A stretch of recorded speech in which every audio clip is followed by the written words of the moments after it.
Buenos días, gracias por la invitación para participar en este curso de cirugía digestiva. Yo soy el doctor Carlos León, soy cirujano y tengo 21 años haciendo endoscopia diagnóstica y terapéutica. Y les voy a presentar el tema de hemorragia digestiva grave, el rol del endoscopista. La hemorragia digestiva como tal, especialmente si es grave, es una tragedia para el paciente y los familiares, básicamente por la gravedad del caso.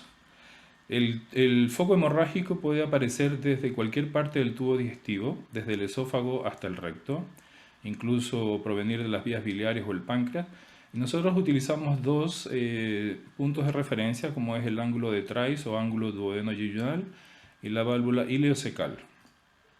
Para poder clasificar la hemorragia digestiva utilizamos esta localización como alta, intermedia o baja, tomando como referencia estos dos puntos, el ángulo de Trice y la válvula ileocecal, y dejamos como foco intermedio el intestino delgado.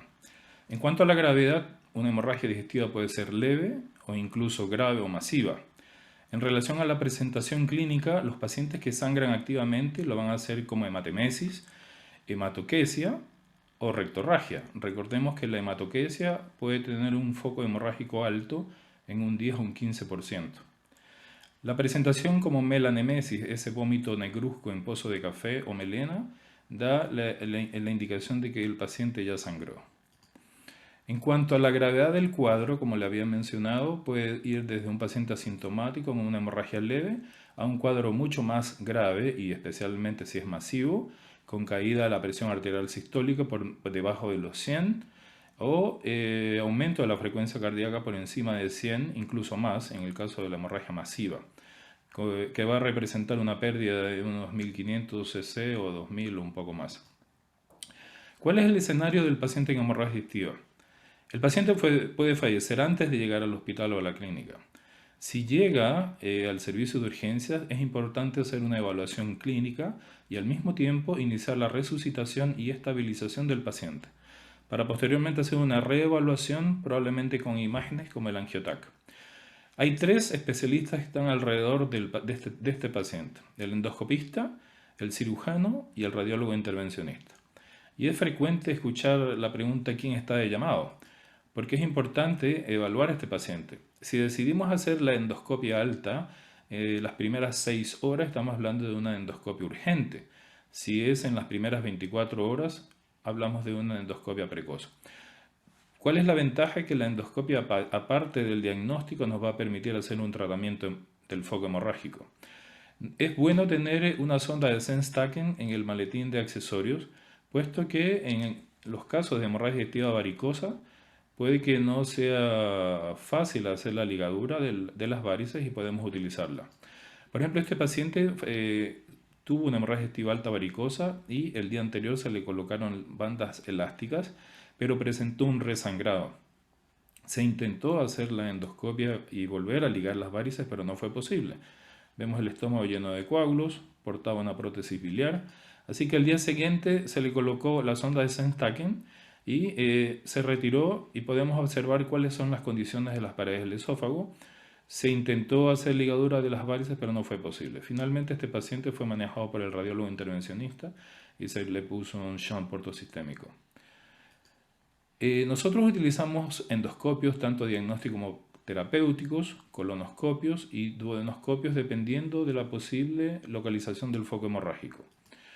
El enteroscopio, raras ocasiones se utiliza en el sangrado agudo, masivo o grave, por la dificultad de realizarlo y no está disponible en todos los lugares.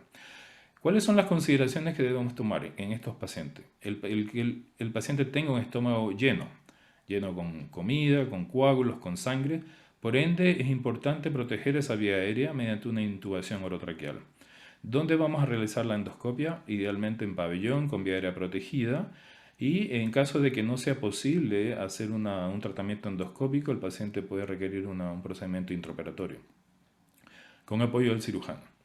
Si no hay disponibilidad de pabellón en ese momento, podemos hacer la endoscopia en la UPC, siempre con vía aérea protegida. Recordemos que más del 80%, 80-85% de los pacientes que sangran cesan espontáneamente, pero hay que tener mucho cuidado con esperar que el foco hemorrágico sangre. Como les había mencionado, el estómago lleno con coágulos, con comida, No es muy bueno hacer el procedimiento sin vía aérea protegida, puesto que este contenido no va a ser posible aspirarlo. Lo ideal es tener un apoyo como el anestesista que nos proteja la vía aérea y nos cuide al paciente mientras nosotros hacemos el procedimiento. En relación a la colonoscopia, lo ideal es hacerla con preparación. No hay peor mezcla que deposiciones con coágulos y sangre. Se ha considerado que la sangre es un catártico, pero no es tan sencillo hacer un procedimiento endoscópico con una colono con un colon no preparado. Y es difícil cuando el paciente está sangrando masivamente. Si tenemos un paciente que hemos realizado un procedimiento en la región ampular, vamos a tener que usar el duodenoscopio. Los recursos con los que se cuenta van a variar dependiendo del centro donde estemos trabajando. ¿Cuáles son las causas más importantes de sangrado digestivo alto? En el esófago, tanto varicoso como no varicoso. Las varices esofágicas, las esofagitis erosivas, que son muy sangrantes a veces, las úlceras, la lesión de Mallory Weiss, los hematomas intramurales del esófago, la fístula ortoesofágica y el cáncer de esófago. Y por qué no decirlo, posterior a resecciones endoscópicas. Año 2003, paciente con hipertensión portal. Me tocó hacerle esta endoscopia a un paciente con un sangrado varicoso importante. Ustedes ven el chorro activo. No es lo mismo hacer una ligadura de varices esofágicas como en este caso, donde las ligaduras se pueden realizar de manera muy limpia. Lesión de Mallory Weiss, ese desgarro en la unión en la escamo columnar, que a veces producen sangrados importantes. Las lesiones ulceradas en el esófago distal con vasos visibles, que también requieren tratamiento endoscópico, son causas importantes de sangrado. En el estómago debemos considerar también las úlceras, las gastritis erosivas, hemorrágicas, la lesión de Dulafoy, las varices, los tumores estromales, el cáncer, lesiones vasculares como las angiodisplasias y, como les había mencionado, posterior a resección endoscópica, postcirugía o lesiones iatrogénicas durante un procedimiento endoscópico. Nosotros utilizamos la clasificación de Forres para caracterizar las lesiones con sangrado activo o signos de sangrado reciente, como el Forres 1A, que es el sangrado en jet o en chorro, el 1B, que es el sangrado en napa, los signos de sangrado recientes como el vaso visible, el 2A, o la presencia de un coágulo rojo adherido, el Forres 2B, que hay que explorarlo y puede que cambie a un Forres 2A que nos permita ver un vaso visible o que en ese momento empiece con un sangrado activo. De esta manera el Forres puede ir cambiando. El Forres 3 es una lesión ulcerada que ya no sangra. Dependiendo de la clasificación de Forres, nosotros podemos ver el porcentaje de resangrado. Forres 1A, sangrado en jet, 1B, paciente con una gastrostomía, presenta sangrado importante a partir de una lesión ulcerada angular, sangrado en napa que requiere tratamiento endoscópico con clips. El vaso visible, el Forres 2A, lesión ulcerada con un vaso importante de hacer el tratamiento, el coágulo fresco adherido al lecho ulceroso, Forres 2B, y el Forres 2C, perdón, el fondo negruzco hematínico en el fondo del nicho ulceroso que tiene menos porcentaje de resangrado, y finalmente el Forres 3, la lesión ulcerada con la fibrina limpia. Otra causa de sangrado importante es la lesión de Dulafoy. Produce hemorragias importantes como este estómago lleno de coágulos y sangre fresca. Los cánceres, causa importante de sangrado digestivo.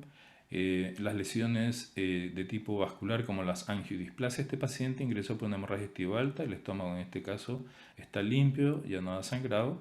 Vemos esa bonita angiodisplasia, pero al realizar retrovisión vemos que aparece un coágulo fresco aquí, y eso es debido a una laceración de la mucosa que es frecuente ver en los pacientes que tienen gastritis crónica atrófica. Hay que tener mucho cuidado con esos estómagos atróficos, como en el caso de este paciente que ingresó por una hemorragia digestiva alta. Vemos focos de metaplasia intestinal en el antro, en la curvatura menor, lesiones múltiples ulceradas cubiertas con fibrina, pero ¿qué ocurre aquí? Un desgarro importante sobre una mucosa atrófica que empieza a sangrar y hay que hacerle tratamiento endoscópico, pero esto es una lesión causada ya sea por la insuflación del estómago o por el mismo endoscopio al deslizarse sobre la mucosa. Hay que tener mucho cuidado con las atrofias. En el duodeno encontramos lesiones ulceradas, lesión de la foie, causa de hemofilia como el hemosucus pancreático, que es infrecuente, yo no lo he visto nunca, que es el sangrado digestivo a través de la papila proveniente del conducto pancreático, secundario una fístula de un pseudoaneurisma de la arteria esplénica con el conducto pancreático. Es infrecuente afortunadamente. Las varices, tenemos la duodenitis erosiva, las fístulas ortoduodenales, posterior a cirugía endoscópica a nivel de la papila, como la esfinterotomía, poscirugía o posresección endoscópica además. Año 2002, sangrado desde el duodeno, posterior a una colangiopancreatografía con papilotomía. Sangrado provenía de la papila, el cirujano tuvo que realizar inyectoterapia con adrenalina para poder obtener hemostasia. En intestino delgado, nuevamente las lesiones vasculares primarias, especialmente en el yeyuno, comprenden el 30 al 40%, como angiodisplasias, los tumores, tanto benignos como malignos, los tumores estromales, las úlceras, la enfermedad inflamatoria como el Crohn, y también posterior a cirugía. En relación a la hemorragia digestiva baja, nosotros tenemos que estas comprenden del 20 al 30%, pueden ser leves o de aparición muy grave, masiva, generalmente autolimitadas entre el 80 y 85%. La mortalidad se eleva al 4%, un poco más, dependiendo de la serie, y básicamente se debe a la patología asociada de los pacientes. Como les había mencionado, el foco hemorrágico está distal a la válvula ileocecal. Se considera una hemorragia digestiva baja aguda cuando esta tiene una aparición de 3 días, produce anemia, inestabilidad hemodinámica y requiere de transfusiones sanguíneas. El foco hemorrágico está distal a la válvula ileocecal y aquí vamos a tener la edad como un factor importante para considerar la probable etiología. Tenemos que la enfermedad diverticular abarca hasta el 65%, nuevamente las lesiones vasculares, como angiodisplasias, las varices y el de la foie, la enfermedad inflamatoria posterior a cirugías, posterior a resecciones endoscópicas como la resección mucosa o la disección submucosa. Los divertículos, que son causa importante de hemorragia digestiva baja, el 20 al 65% son causados por enfermedad diverticular y este riesgo está elevado en los pacientes que toman antiinflamatorios, anticoagulantes o son hipertensos. Recordemos que los divertículos producen una hematoquesia indolora generalmente y es autolimitada. Pero hay pacientes que tienen, además de divertículos, tienen angiodisplasias y tienen pólipos, como este paciente. Recordemos que no solamente puede haber una o más causas de hemorragia. Paciente que el día anterior se le realizaron 2 polipectomías con asa fría y presentó durante la noche sangrado y le pedimos que acudiera a la clínica para evaluarlo sin preparación. Y podemos ver aquí el primer foco, el primer sitio de la polipectomía que no presenta signos de sangrado. Vemos que hay sangre todavía en el recto. Pero al buscar el otro foco de la otra polipectomía vemos que tenía signos de haber sangrado, con un sangrado en napa escaso, así que fue necesario hacerle colocación de clips. El paciente evolucionó favorablemente. Otro paciente posterior a la sigmoidectomía, al día siguiente, presentó sangrado digestivo importante, ubicamos la anastomosis, presenta coágulos frescos, evaluamos, limpiamos, aspiramos y vemos que hay un foco hemorrágico en napa. Activo lentamente, le realizamos inyectoterapia con adrenalina, se detuvo, seguimos explorando la anastomosis y apareció otro foco posible, con sangrado en napa y le hicimos inyectoterapia y colocación de clips. El paciente anduvo favorablemente. Nosotros para hacer hemostasia endoscópica tenemos varios métodos. Método de inyección de sustancias como la adrenalina, los esclerozantes, mecánicos como los clips, las bandas elásticas, térmicos de contacto como la electrocoagulación o sin contacto como el plasma argón, el polvo hemostático y el uso de stents expansibles como en el caso de las varices esofágicas o de la vía biliar. Tenemos inyectores muy útiles, como por ejemplo este paciente tiene una lesión, una hemorragia digestiva con una lesión angular con vaso visible, se le realizó un tratamiento endoscópico con inyección con adrenalina diluida y lo completamos con clips. Tenemos clips de diversos tamaños y formas. Otro paciente con una lesión angular, con vaso visible, se le aplicaron 2 clips. Evolucionó favorablemente. Otra causa de hemorragia digestiva alta en los pacientes que tienen bypass gástrico. Vemos una lesión ulcerada en la anastomosis gastroyeyunal con vaso visible. Fue necesario colocar clips. Hay varios tipos de clips. Tenemos las bandas elásticas, como las había mencionado, y el tratamiento ideal para las ligaduras de varices esofágicas. Y no olvidar que en algunos pacientes el manejo es difícil con varices y puede ser necesario colocar prótesis metálicas autoexpansibles como tratamiento de salvataje. Es importante recordar la antibioprofilaxis en estos pacientes. El polvo hemostático, actualmente de gran utilidad. Este paciente tiene una esofagitis erosiva con sangrado difuso, importante, que anduvo bien con el tratamiento con el polvo hemostático. En este paciente tiene una lesión estromal probablemente, pero como les había mencionado, este paciente tiene atrofia gástrica y también se produjo un desgarro de la mucosa durante el procedimiento, así que requirió tratamiento con polvo hemostático, tanto para la lesión estromal, que te presentaba una lesión ulcerada, como posible foco hemorrágico.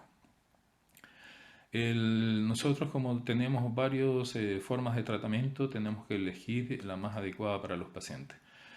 Pero ¿cuáles son las situaciones difíciles? Recordemos, siempre proteger la vía aérea de la aspiración. Los pacientes mueren a veces por la aspiración y no por la hemorragia. Considerar el estómago con alimentos, con estómago lleno, con coágulos, con sangre. Se puede utilizar la eritromicina como prokinético de buenos resultados.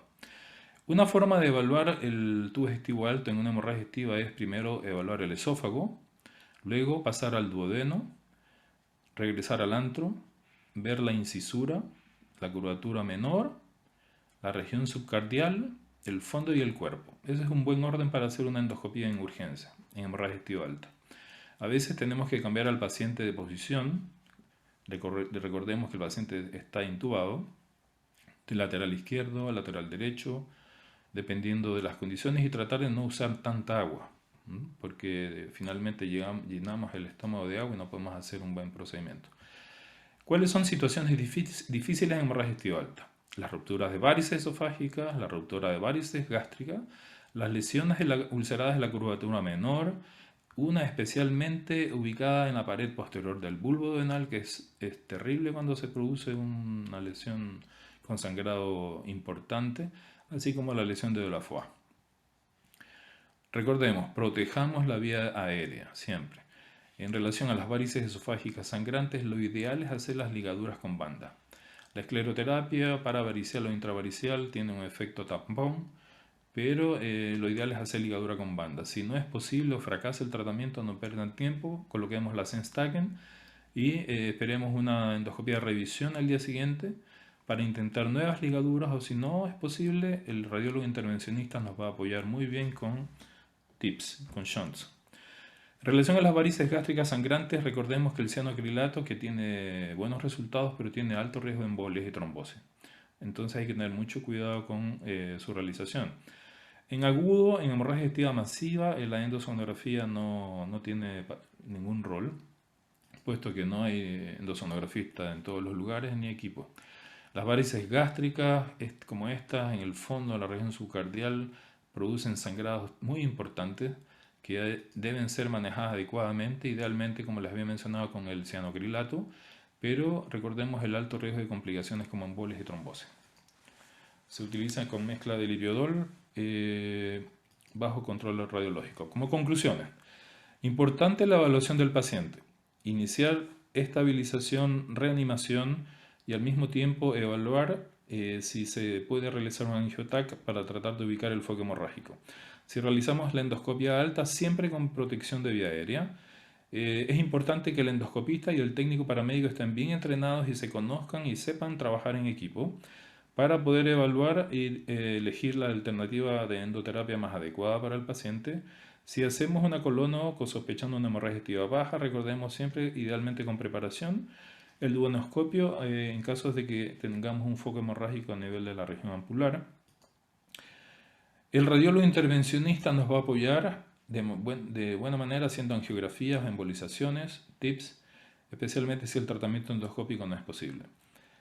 El cirujano nos va a apoyar también en caso de que no sea posible realizar un tratamiento endoscópico o radiológico intervencionista, pero lo ideal es que el cirujano entre a pabellón con un estudio por imágenes o endoscópico previo para tratar de ubicar el lugar del foco hemorrágico. La endoscopia puede ser de utilidad también para el cirujano durante el intraoperatorio. Muchas gracias.